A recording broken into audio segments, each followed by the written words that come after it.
What if the truth was never missing, just buried under everything you were taught to fear? A conversation about growing up as the daughter of a religious cult leader, the moment the spell broke, and what it takes to come back to yourself. This episode includes themes of control, spiritual abuse, and lived trauma. This one holds a different kind of weight. No need to rush, we'll come out the other side. There is space for all of it here.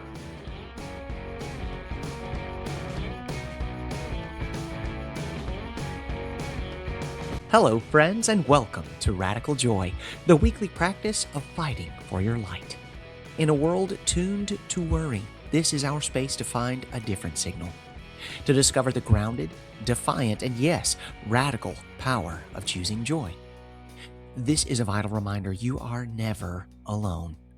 Dial 988 in the U.S. for the Mental Health and Suicide Crisis Hotline. It's a lifeline anytime. This is Season 4. Let's begin. Our guest, Peggy Sharr, is the author of Surviving the Family Kingdom, a memoir about growing up in a high-control religious movement rooted in fear and rigid expectations. Today, she speaks about the journey of untangling those beliefs, reclaiming her identity, and building a life grounded in authenticity, freedom, and joy. Her work explores the ongoing process of breaking free, rebuilding trust, and defining a life on her own terms. Peggy, welcome to Radical Joy. Thank you for having me, James. Absolutely. You have such an incredibly interesting story. We wanted to have you on here because it's not often that we get to speak to someone that has your very specific experience, background, and life story. So, if I could, I'd love to just ask you to tell us more about your book so that we can get a little bit better handle on what it is that you share with us between those pages. Okay. So, Surviving the Family Kingdom is about my growing up in what I now know it was a religious cult, but of course, as a child, I didn't know that. It started when I was around 12 years old. Um, I should also add that my mother really is a wounded person and came from a loveless family, a lot of neglect, a lot of abuse. And so it really laid the groundwork for her to do something like this. And, as a psychotherapist now, I've been a psychotherapist for over 20 years. I can look through that lens and I can see how wounded she was and how, like I said, the groundwork was laid for her to do what she did. Not that everybody that's wounded, starts a religious cult, but she really wanted a sense of belonging. She wanted a sense of community. She wanted people near her. And instead of framing that around love and acceptance, she framed it around control. And obedience and loyalty were framed as love. And that's what I believed as a child. I'll be loyal, I'll be compliant, and she'll love me. And so my book is about growing up that way and then getting out when I was 21. And, for your listeners, when people leave a religious cult, it's not all rainbows and sunshine. There's a lot of work to do. And for me, it was decades of untangling the control that my mother held over me and the responsibility that I felt for her, and the untangling of or deconstructing the belief systems. Because when you leave a religious cult, you're taught a set of doctrine, and when you leave, you don't really know what to believe. You don't believe that anymore up here, but down here, a lot of the beliefs are, still in you that you have to work through. And the other thing about it is that, I left the only life I knew. And Yeah, so, it was really uncharted territory that I was going into. yeah, So, the core of surviving the family kingdom is resiliency, it's overcoming adversity, it's hopefully letting people who read this know that their voice matters and that and their truth matters. So one of the questions that I often get on podcasts is, when did that switch flip? What was the, was there something that woke you up, that you were asleep? Did you have um, something, inside of you that told you? And the thing is that the truth was always there. I just Mhm. was shoving it down because I was so Yeah. fearful of letting myself even think. My mother taught us that she could read minds. And so I was, worked diligently every day, keeping my thoughts pure because I Yes. was so afraid that she would read my thoughts and I would be in trouble. Wow. Yeah. Yeah. We were told that the end of times was coming and that Mhm. we had to prepare for that. And, in the book of Revelation, it says it's 3.5 years from the time the two witnesses are killed in the streets. My mother believed she was one of those witnesses. And she told us that we had to be pure and perfect. And if we were not pure and perfect at the time of the, I guess, apocalypse, Mhm. um, that we would be cast into the lake of fire for Oh my eternity. gosh. Yeah. So as a Yep. child, I believed that. I believed if I do something wrong or the end of times comes and I'm not pure and perfect, I'm going to be cast into the lake of fire. And my mother would describe it. There's wailing and gnashing of teeth. And, I had these Yes. images in my mind. Yeah. Yes. I had nightmares about, being on top of burning, flailing bodies, or the other nightmare I would have would be not taking the 666 mark and wandering through the streets alone with no water, no food. This was the ideas that she instilled in me, and I thought this is what the future looked like. Yep. This all sounds very familiar. From a Christianity standpoint, these descriptions, the wailing, the gnashing of teeth, sackcloth, ashes, brimstone, eternity, where the worm dieth not, all these kinds of things. I'm like, these images are very familiar. Yeah. Hmm.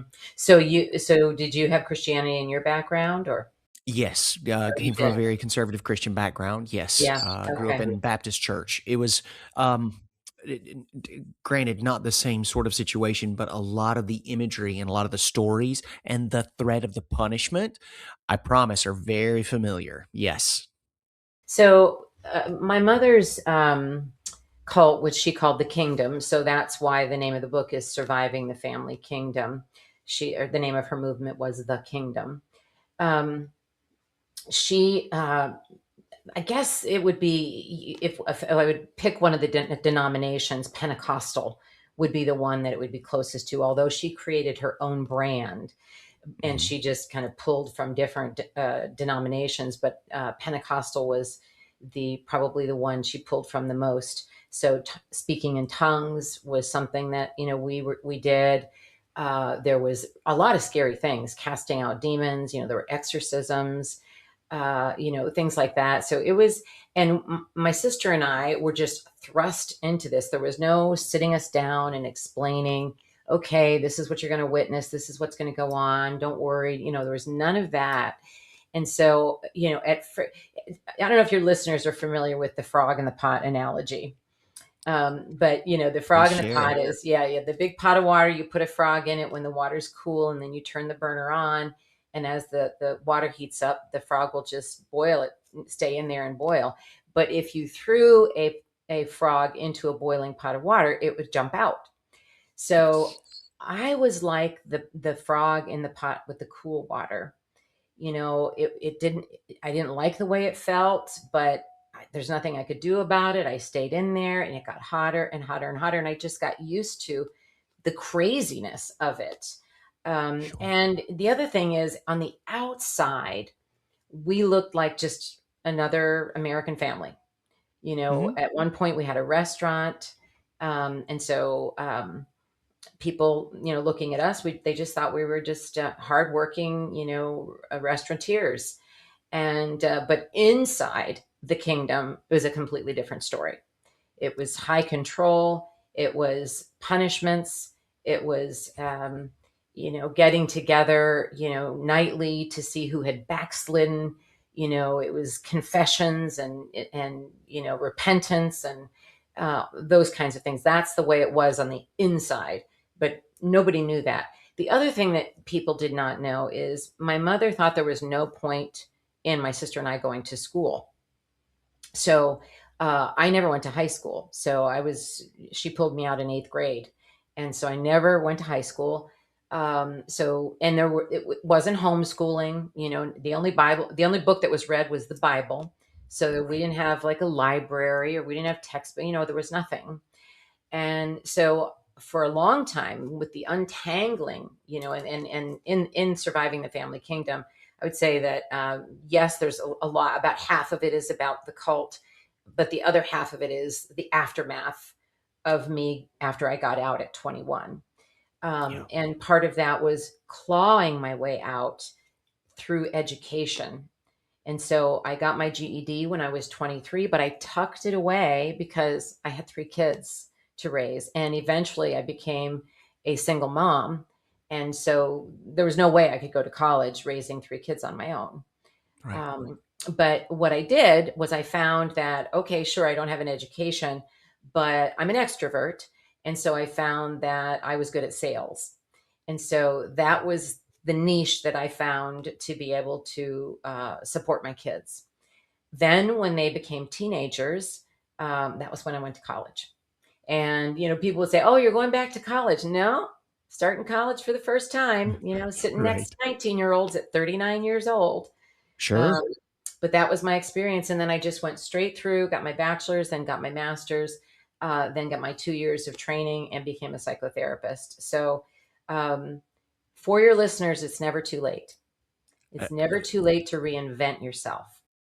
Absolutely. Now, pardon me. I have a few follow up questions. Go for it. Go So for it. your husband at the time, or your partner, the father of your children, was also a member of the He religious was. organization. He Okay, was. Yes. he was. And he left with me. And interesting about that is that my mother instilled such fear in us of her reading our minds that we didn't communicate. The members of the cult of the kingdom, we did not communicate, not even spouses. So I had no idea where my husband sat with what he thought about everything. And so the day that I decided to get out, I was 21, and it was anticlimactic, really. It wasn't a big whoa thing that happened. I was pregnant with my second child, very pregnant, like way overdue. And Oh, my mother was living in another state at the time, still controlling us, still running the kingdom through phone calls and things like that from another state. We still feared her. She would call and say, "My back hurts." She taught us that she could feel sin in her body, and so if her back hurt, her legs hurt, she had a headache. That was a sign that somebody had sin in them. And so this was happening from another state. But anyway, we had her come home for Christmas to visit. And I didn't realize this at the time, James, and it took me years to really reflect back on it and have this aha moment. But I was giving my mother one last chance to show me she loved me, that she saw me as a daughter, not as a devotee. So I asked her if she would stay a little bit longer when she was back home for Christmas to be with me for the birth of my baby. mm, And she said, I'll never forget this line.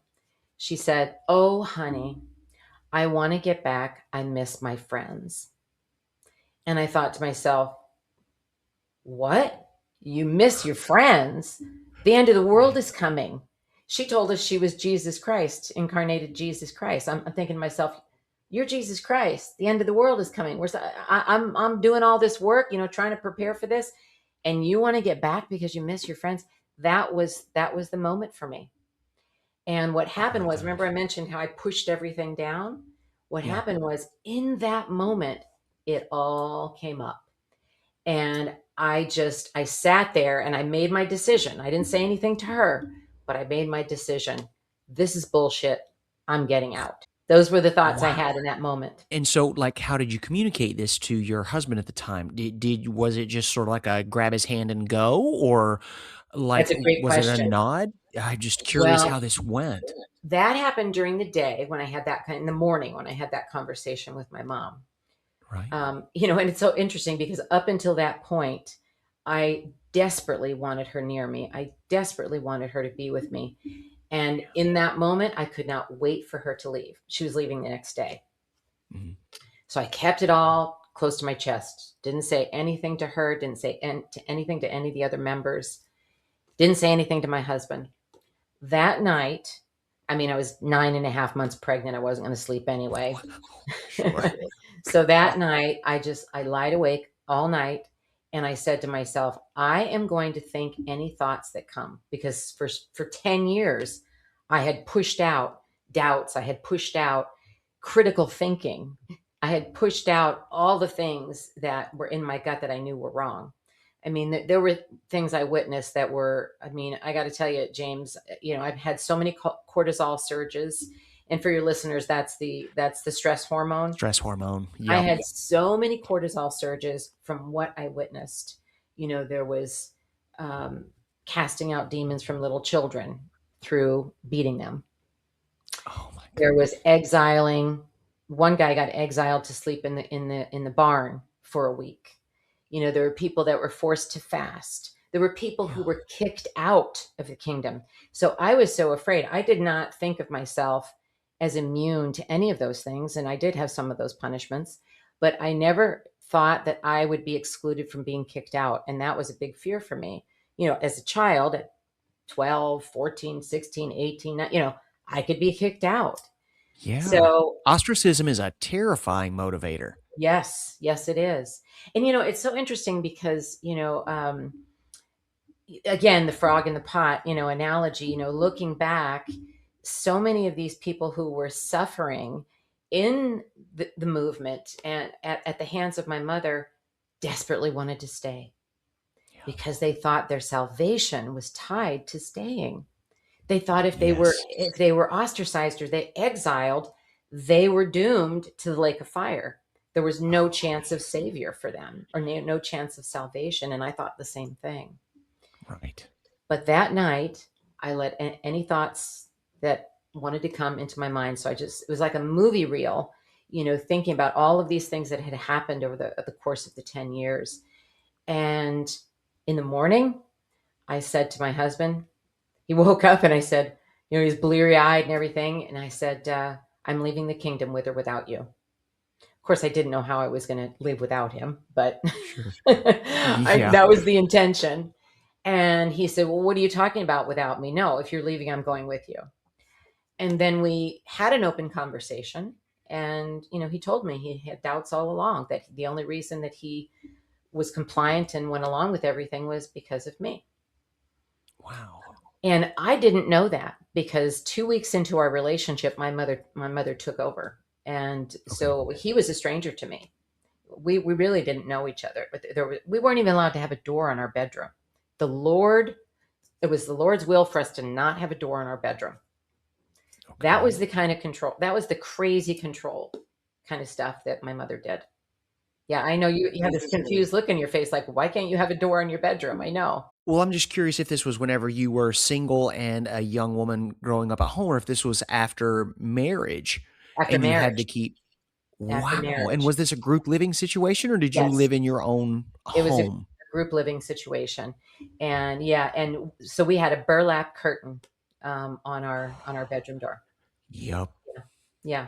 So when we asked if we could get a door, no, it's not the Lord's will for you to have a door. So, pardon my coarse question, but the sounds of conception would be something that would probably permeate the living area. Yeah. So there So, wasn't a lot of that went on. okay. We just, there's some, when we felt everybody had gone to bed kind of thing, but there wasn't, for that reason and other reasons. I mean, it wasn't very sexy to go to bed after being up until 3 o'clock in the morning, being berated and tore up and, to try to get a confession. So, yeah, there's not a lot of intimacy that Right. goes The mood on after wasn't those. there, Yeah, the clearly. mood is definitely not there when that. Right. Yeah, yeah, exactly. So, but it was enough times that we had a couple of kids. So, Okay. so that did happen. But yeah. So then, after leaving, and this is the part that I think a lot of people will identify with in surviving the family kingdom, whether they've left. A controlling environment, whether it's uh, a spouse or a live-in person who's abusive and controlling, or if it's a family that's controlling, or a family that there's people who are trans or gay, or where their family rejects them, that sort of thing. There's all kinds of situations where there's family dynamics where people feel like they have to forge their own path, and that's the other half of the book, is just that, me forging my own path, and all of the different hurdles that got in the way of that. And the other thing is that just because you leave a controlling environment, and for people who are listening who've left a controlling environment, it's not like all of a sudden you're no longer controlled. Yes. Yeah, it takes a long time to not feel controlled. And what's complicated about my situation, because it was my mother, um, she was still peripherally in my life. Hmm. Even though I wanted out of the kingdom and I got out of the kingdom, I still felt emotionally responsible for her. She was depressed, heavy drinker, would get in these depressive cycles and talk about suicide. And so, after I left, she didn't take it as me leaving the kingdom and trying to forge my own path and have my own life. She took it as trying to hurt her. Yeah. So it was hurting her. So I would get these phone calls in the middle of the night when she was drunk, and she'd be crying and talking about taking her life because there's nothing. Because I should add also, because this is probably a big question that listeners have, and maybe that you have, is that it was a domino effect. Okay. So my husband and I, Oh. yeah, my husband and I that night, okay, she left, and then we took her to the airport and everything, said our goodbyes. She wasn't the wiser what I was thinking, or my Yeah. husband. And that night we told everybody, and I was terrified to tell everybody because I didn't know what their response would be. Right. No, that makes all the sense in the world, but the fact that you were basically the keystone, whenever you 2 left, everybody saw that, mm, it's possible. Yes, yes, You opened the door and let them see that, what they were terrified of in the beginning actually did not come with the consequence they expected. yes, that's exactly right. Yes, there was only Amazing. one member who she broke down and said, "I did believe everything. I thought this was it. She was, but everybody else said, I had doubts all along. I didn't let myself, think for myself. I didn't let myself feel these things, all the things that I had experienced." Uh, Yes. and like I said, there was only one member, but she was married to another member. And so so ultimately everybody decided to leave. And how, I actually don't know. I don't remember how everybody else, if they did notify her, but I wrote her a letter. That was Okay. the way I chose to notify her that I was out of the kingdom. Um, I knew I couldn't do it on a phone call. I felt too Right. vulnerable to be manipulated, and she would have.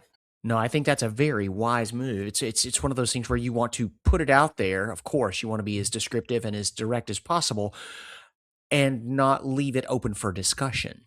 That's right. Let I me tell wanted it you to what's be happening. You closed. do not That's have an right. opportunity. Yes, exactly. What you were mentioning earlier made it's such an impression on my heart. Just because you leave a controlling situation does not mean that the control is now finished. That's so accurate. You leave a situation where you've been under the influence of something so strong for so long. Now that it's not necessarily on top of you. Like I think of a fingertip on top of a head.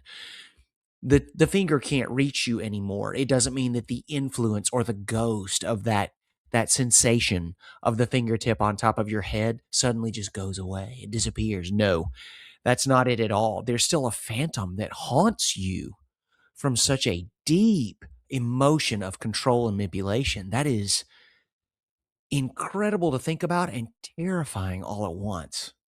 Hmm. Now, And I would say it was decades for me before I yeah, was able to, wield that cutter and, cut that tether of that control from her. my thought on this is just the control on two worlds, because we're thinking about this earthly life where we are now and the control she exerted over you here and in the life to come. Yes. As Christians, as moving on to another plane, whether that be eternal paradise or eternal torment, she was also exercising not just for your current situation, but your eternal soul. Yes. And to Yeah. try to find a way to talk your way out of that after living under that control for so long is no small feat. And there were, a few things that really stuck with me in terms of the control, but I didn't see it at the time. Mhm. And one was she instilled in us that everything is predestined. Oh, So, there's already a blueprint, there's already a plan. And even though I left the kingdom, I still had that belief that everything was predestined.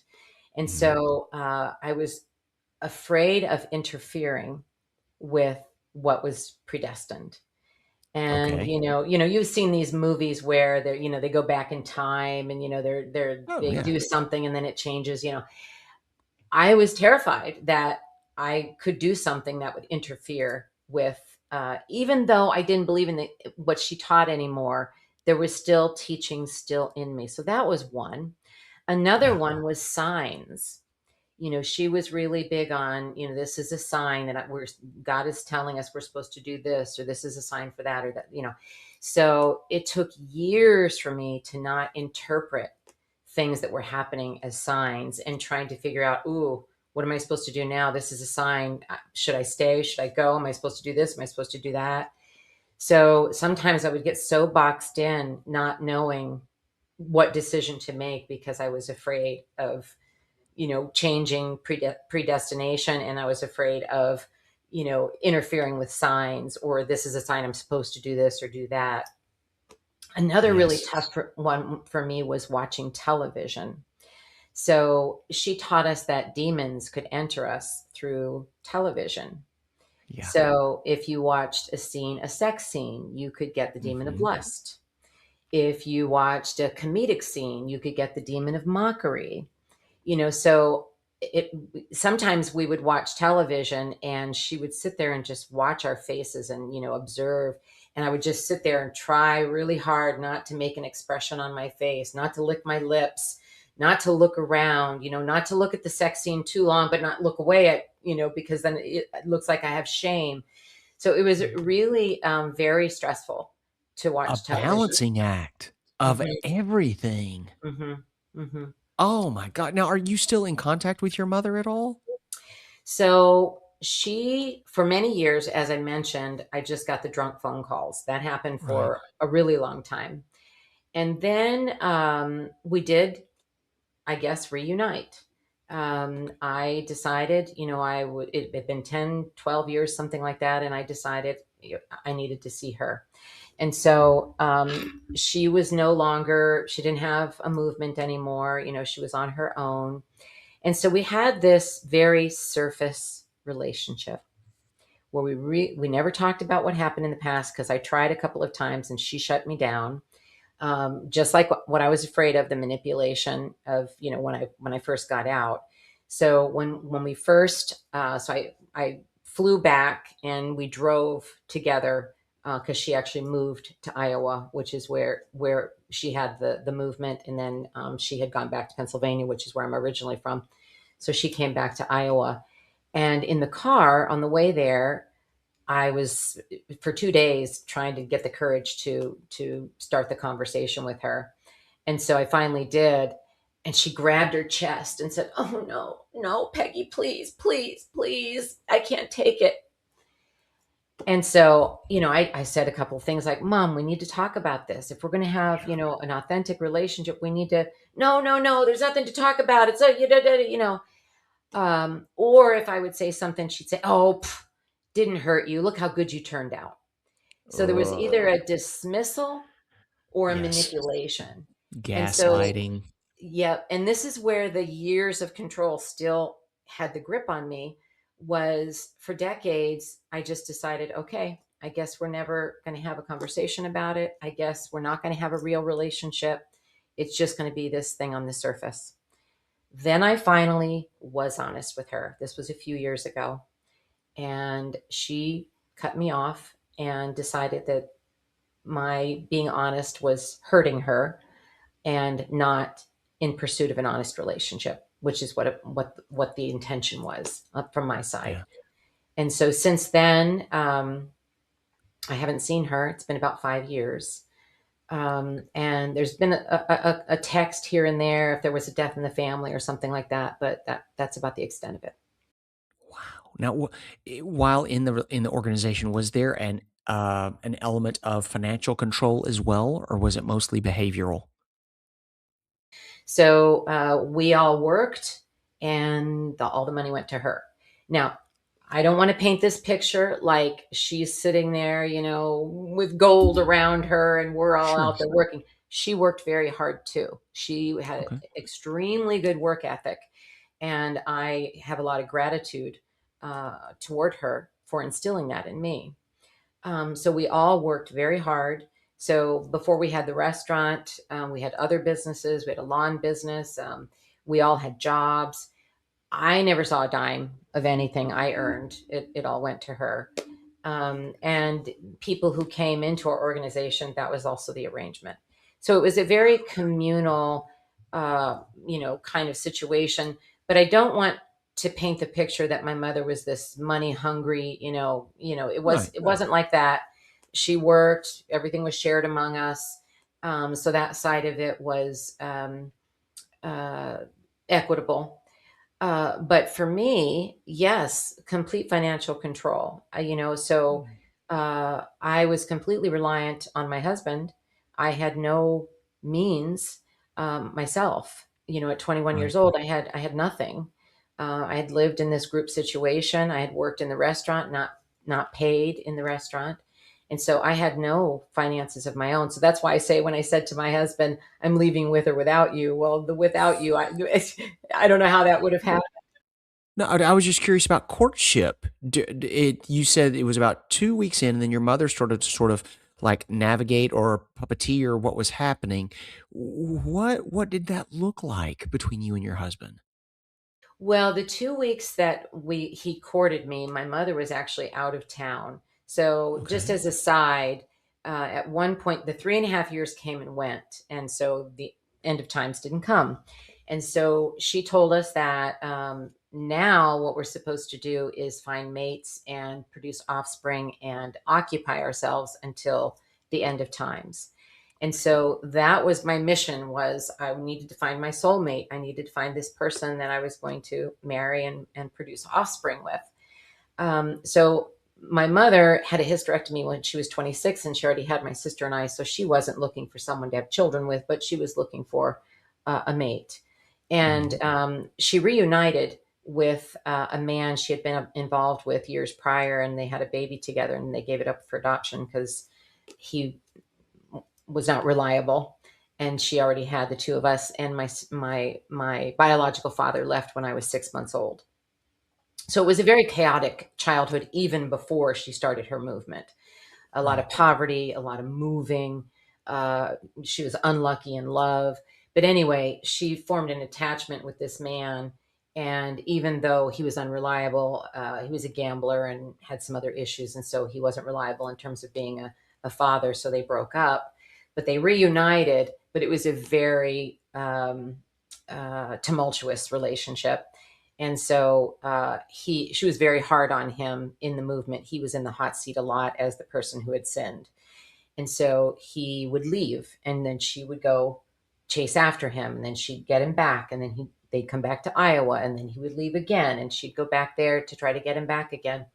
So that was what was going on when I met my husband. She was back in Pennsylvania, and then they were coming back together. So we had these 2 weeks when we first met, and then when they returned, when I say my mother took over our relationship, it was because um, the time that we spent together, we didn't have like one-on-one time together anymore. That was done. The time that we Right. spent together was in the group, being her preaching and us sitting around and listening. And so her mission was to save him, for him to become a convert. And so while that was going on, I mean, I was chopped liver. Um, he was enamored with the whole Right. thing. He was, and I've painted this uh, picture of how the control happened, but it wasn't control in the beginning. If someone would come in, it was rainbows and sunshine. Yes. It was, you're going to have eternal life. You're going to be sit Yes. next to Jesus in heaven. You're Hmm. gonna live, sin free now. You don't have the burden of that. Is this beautiful picture that she painted, and so people would come, they would buy it hook, line, and sinker. Sure. Oh my gosh, that's amazing. And through all of this, the fact that you made it as far as you did, that you made it outside of the organization, that you made up your mind and you were leaving with or without your husband. You gave him the choice and he went along and that was great. Moving forward through the ghosts and the phantoms of the manipulation and the control, what was it that kept you I don't know. It feels like you've done so much more than just trading water. Like you continue to swim to shore, and it's so incredible. It's so admirable. What would you consider the driving force or the motivator behind that incredible? My kids. Yeah. I did not want my children to grow up the way I grew up. I also did not want my children to go through what I witnessed children going through in the kingdom. Yes. And so there were cracks had started after I had my first child. So I was 19 when I had my first child, 18 Mm. when I got married, 19 when I had my first child. There were cracks that were starting to form. When I say cracks, I mean little doubts, little things about the way you raise children. So I'll Mhm. give you an example. So my mom at this time was back east, and by the way, she never showed any interest in her grandchildren at all, and it's that the case to this day. But she told me not to childproof the house. She said, that baby came into your life, and the baby needs to adjust. You shouldn't have to make adjustments.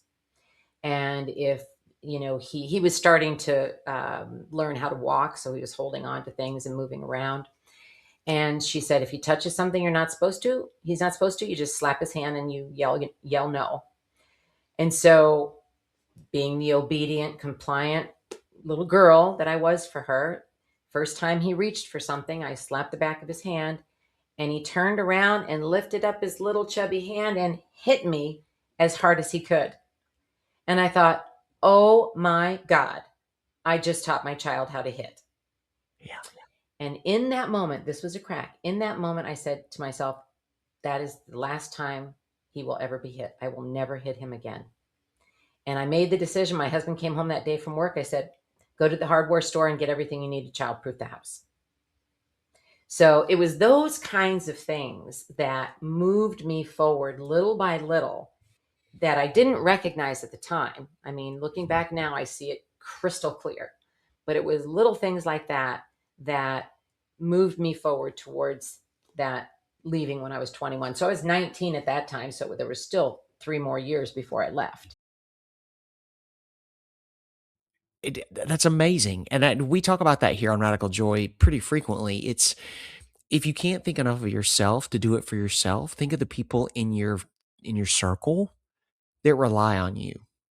You know what needs to be done. You have an idea. It's starting to grow in your heart and in your mind. However, sometimes it can be really hard to overcome just on your own because you're like, I can deal with this. This is a burden I can bear because, trying to do something different is scary. We don't know what it is. It's the unknown that faces us eyeball to eyeball. However, you get someone in there whose welfare and goodwill and well-being is even more important to you than your own. That is the impetus to really get out of a bad situation, to make sure that you don't have to continue that cycle with those that are coming behind you. Hats off. That is a huge, strong move, and people sometimes feel some sort of way about it, kinda like, "Well, I wish I could have done it for myself." You know what? You did it, and that's enough. I don't love hearing any kind of shame or any of these other kind of things that it wasn't enough that I could do it for myself. It feels even more noble that you thought more of your children to make sure they wouldn't have to grow up in that sort of atmosphere, and I commend you. That's an enormous amount of bravery after growing up the way that you did. Thank you. Yeah, and I didn't realize it at the time. So, these are all insights that I've gained, after leaving and looking back, especially after becoming a psychotherapist. I can look back and I can see the narcissism in my mother. I can look back and I can see, like I talked about earlier, the foundation of her wounds and how that led her to becoming in getting into this grandiose thinking that she I can't remember how old I was. It wasn't too far into the kingdom when she announced to us that she was the incarnation of Jesus Christ. And I at the time, these thoughts come in my mind like, what? you know, Right. Sure. Of you're course. what?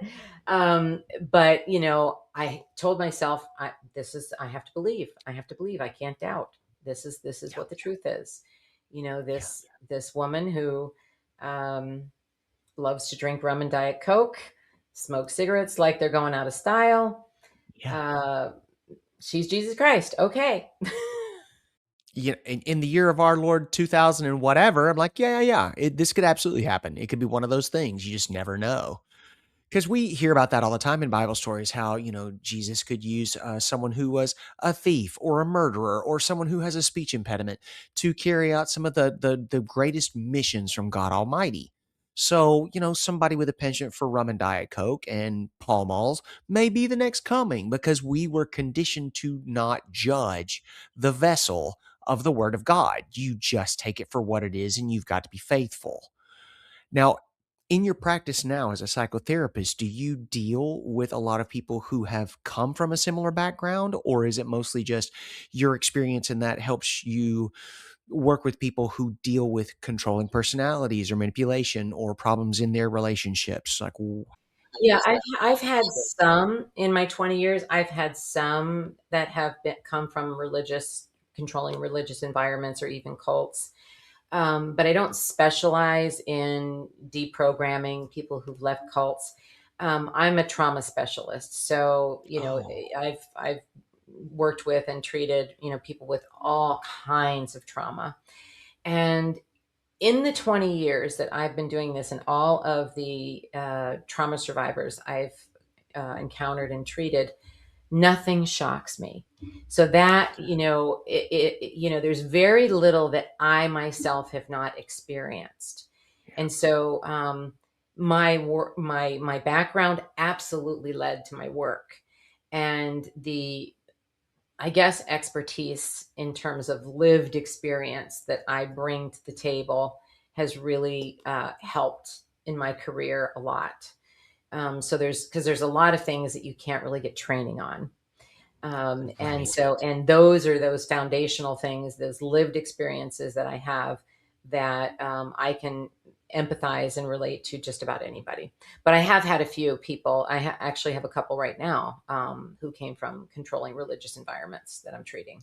Wow.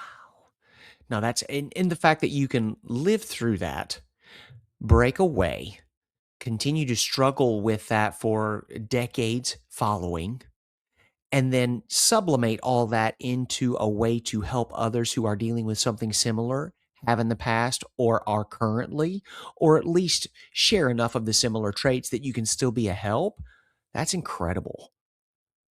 Does it feel as though helping others in similar situations is also a bit of a help to you as well? Absolutely. I mean, I needed to I went to therapy myself, so any good therapist has their own therapist. But I did intensive therapy, EMDR. I don't know if your listeners are familiar with EMDR, eye movement desensitization and reprocessing, but it is, I'm trained in that, and I use that, with my, survivors, my trauma survivors.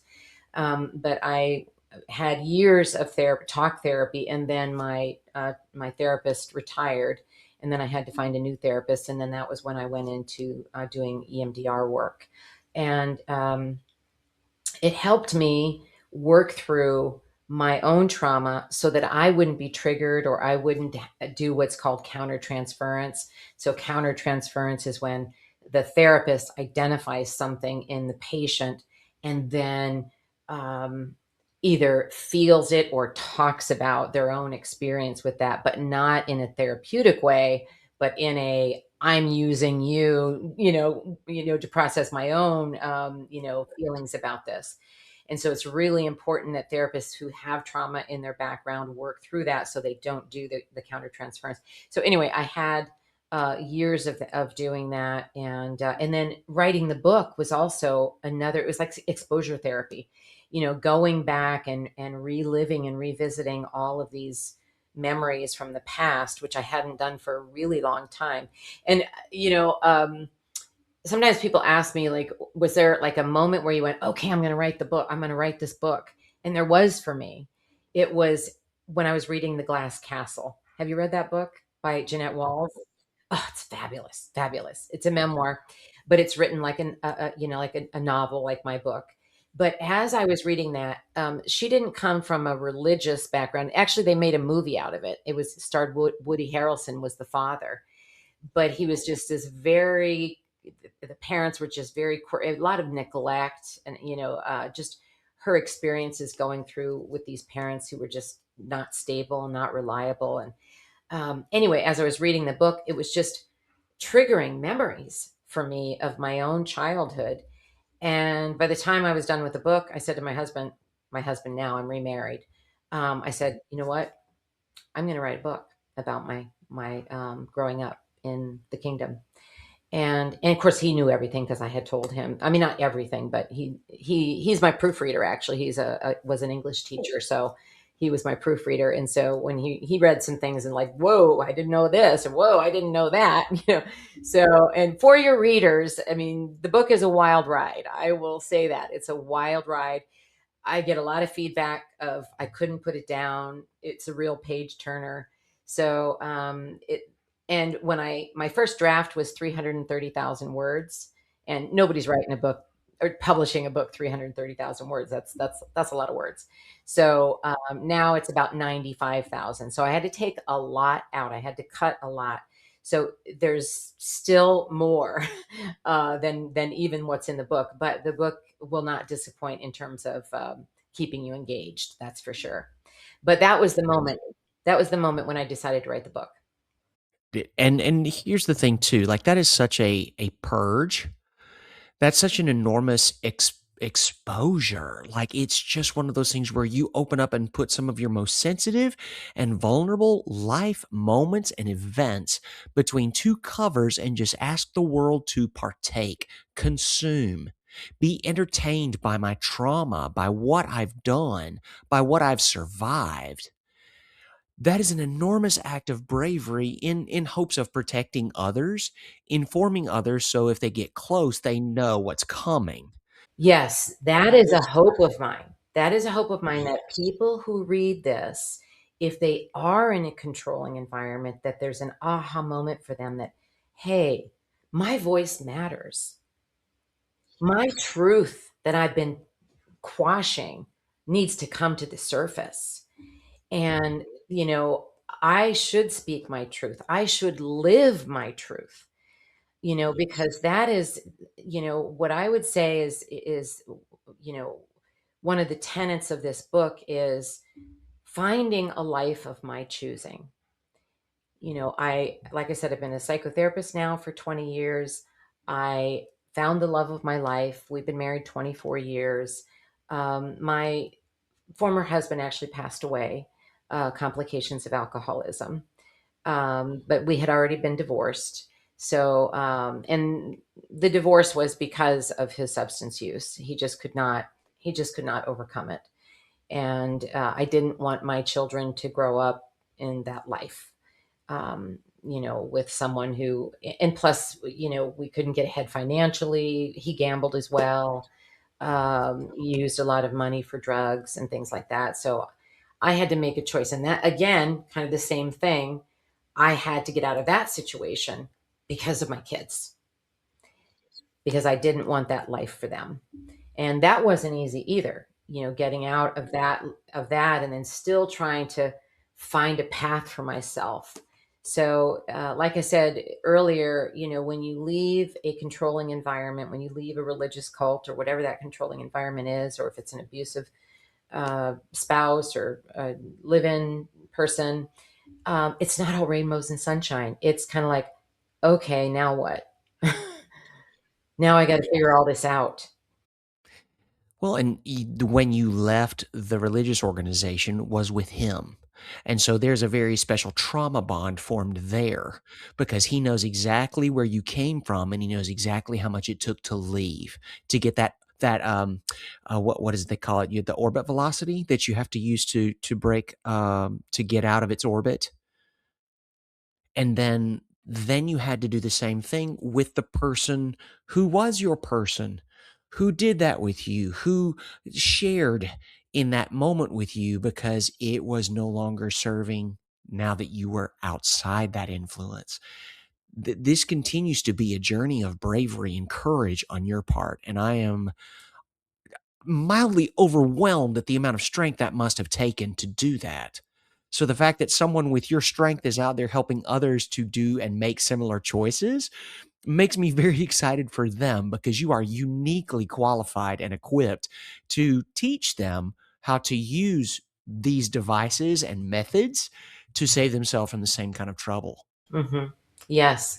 And now, I can look through a therapeutic lens from my training and I Yes. can see it. It's not just lived experience because you can't just have lived experience and then decide, okay, I'm going to be a therapist because of, I went through these traumas and now I can, have to get the training as well. You have to Sure. be able to look at the root of things, look at, find the, resiliency in people and what's going to be the driver for them. Like I said, it was my kids, finding the driver for them to speak their truth and get out of their situation.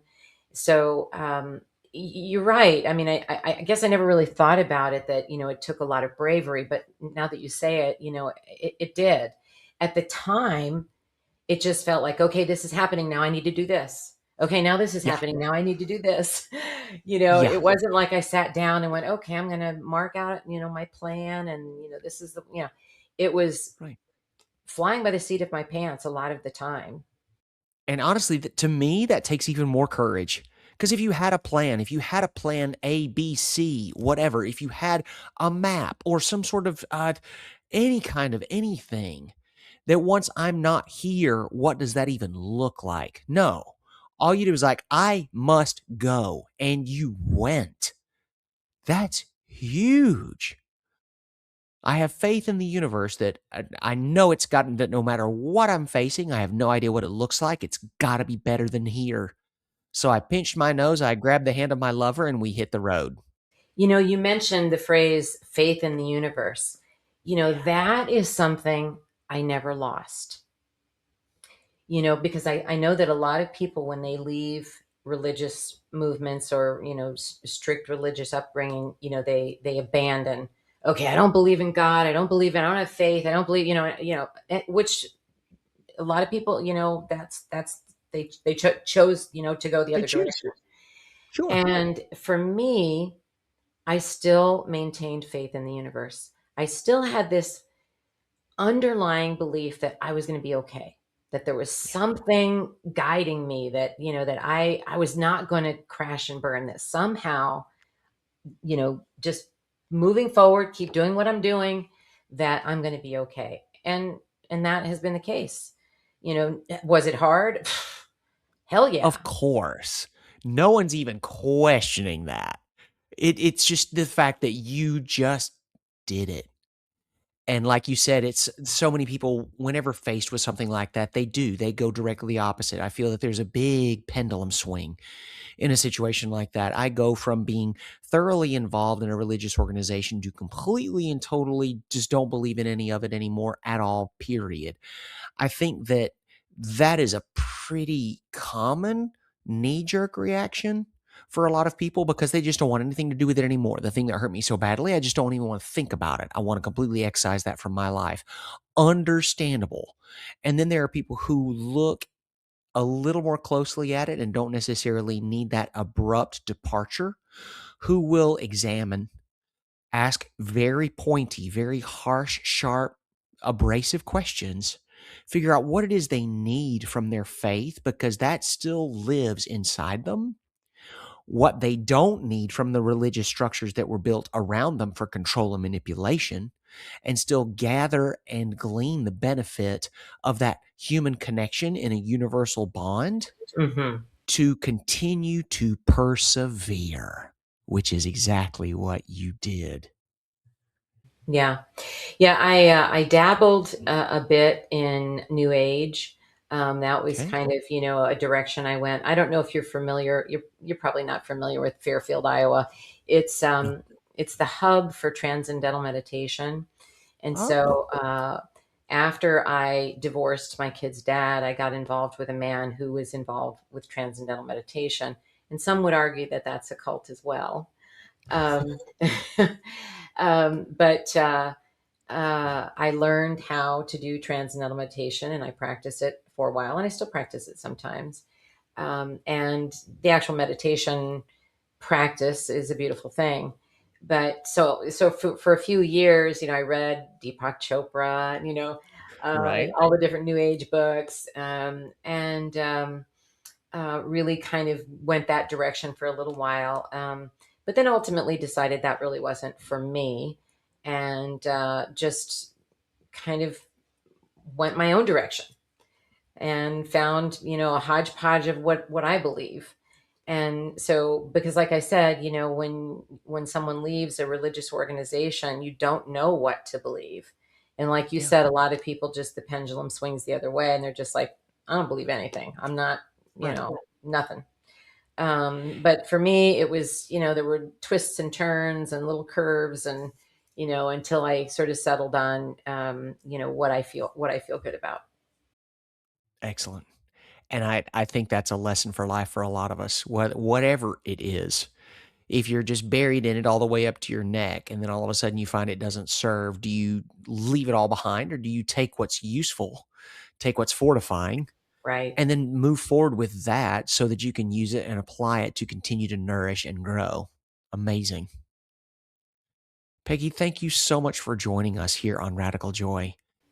Thank you so much for having me. It was a great conversation. Inspiring story. What a tale of strength and courage. Thank you so much. Thank you. Thank you. And I hope that Surviving the Family Kingdom, if people feel like, it's a book that would be interesting to them, I hope that, like I said earlier, that it inspires people to find their own truth, to find their voice, to get out of being controlled if they are being controlled, and just know that your your trauma doesn't define you. It can refine you. And I think that that's what it did for me. Brilliant. Well, that's the best part. In the show notes for any and all of our listeners out there, we're going to make sure that you have all the information necessary, title of the book, where you can buy the book, as well as social media and contact information for Peggy. So if you have more questions or if you're going through something similar, perhaps you can connect. Oh, yes. Email me. Absolutely. Absolutely. Fantastic. Peggy, thank you so much. Thank you, James. If this is your first episode of Radical Joy, friends, welcome. We're so happy you're here. You've picked a fantastic episode to begin joining us on the journey. If this is not your first episode, welcome back. Friends, thank you so much for spending this time with us. If something we've covered today has inspired you or motivated you or moved you, something you want to share with your friends, there's no higher compliment than liking, sharing our content with people who are important to you so that we can reach them as well. As always, friends, thank you so much for being with us, and never forget, we love y'all. This episode isn't here to fix things. It's here to sit with what is still being untangled. It's here to remind you to trust yourself and to support you in what you already know. Not everything will resonate. Take what you need and leave the rest. There is no timeline for becoming your own. Just the moments where you begin to remember. We're really, really glad you're here.